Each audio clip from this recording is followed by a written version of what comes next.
बैल का दूध। हमेशा की तरह एक दिन मौका पाकर दरबारी बीरबल के खिलाफ बादशाह अकबर के कान भरने लगे। वे कहने लगे, जहाँपनाह, बीरबल स्वयं को कुछ ज़्यादा ही अक्लमंद समझता है।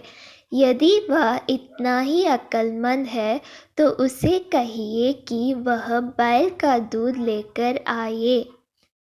दरबारियों की बातों में आकर अकबर ने बीरबल की अक्लमंदी की परीक्षा लेने की सोची।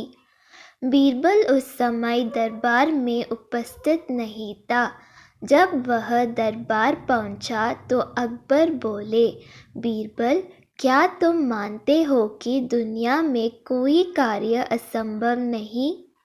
जी हुजूर, बीरबल ने उत्तर दिया। तो ठीक है, हम तुम्हें एक काम दे रहे हैं। तुम्हें उसे 2 दिवस के भीतर करना होगा।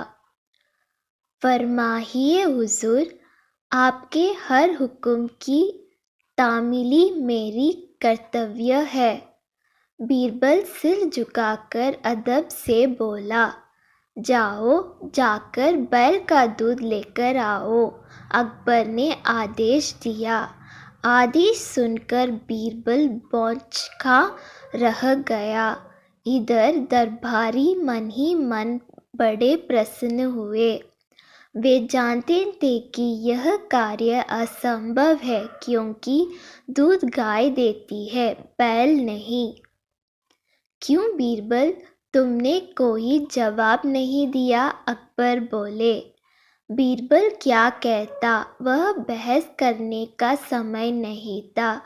हामी भरकर वह घर लौट आया। घर आकर उसने गहन सोच विचार किया। अपनी पत्नी और पुत्री से भी चर्चा की। आखिरकार सबने मिलकर एक उपाय निकाल ही लिया। उस रात बीरबल की पुत्री अकबर के महल के पीछे स्थित कुएं पर गई और पीट पीट कर कपड़े धोने लगी। अकबर के महल की खिड़की उस कुएं की ओर खुलती थी। जोर जोर से कपड़े पीटने की आवाज़ सुनकर उनकी नींद खुल गई। खिड़की से झांकने पर उन्होंने एक लड़की कुएं पर कपड़े धोती हुई दिखाई पड़ी। अकबर ने वहीं से चिल्लाकर उस लड़की से पूछा, बच्ची, इतनी रात गई कपड़े क्यों धो रही हो? बीरबल की पुत्री बोली, हुजूर, मेरी माता घर पर नहीं है। वे कुछ महीनों से अपने मायके में हैं। उनकी अनुपस्थिति में आज मेरे पिता ने एक बच्चे को जन्म दिया। दिन भर मुझे उनकी सेवा शुश्रूषा करने पड़ी। कपड़े धोने का समय ही नहीं पाया, इसलिए रात में कपड़े धो रही हूँ। कैसी विचित्र बात कर रही हो बच्ची, आदमी बच्चे पैदा करते हैं क्या? अकबर कुछ नाराज़गी में बोले। करते हैं हुजूर, जब बैल दूध दे सकता है तो आदमी भी बच्चे पैदा कर सकते हैं।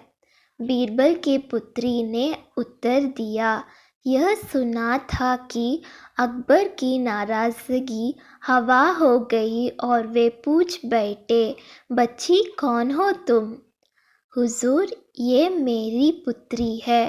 पेड़ के पीछे छुपे बीरबल ने अकबर के सामने आकर उत्तर दिया। आओ, तो ये तुम्हारा स्वंग था? अकबर मुस्कुराते हुए बोले, गुस्ताखी माफ हुजूर, और कोई रास्ता भी नहीं था अपनी बात समझाने का। बीरबल अकबर की नींद में कल्लल डालने के लिए क्षमा मांगते हुए बोला। इधर अकबर भी बीरबल की अक्लमंदी का लोहा मान गए। अगले दिन रात का पूरा वितरण दरबारियों को सुनाते हुए उन्होंने बीरबल को उसकी अक्लमंदी के लिए सोने का हार इनाम में दिया। दरबारी हमेशा की तरह जल भुना कर रहे थे।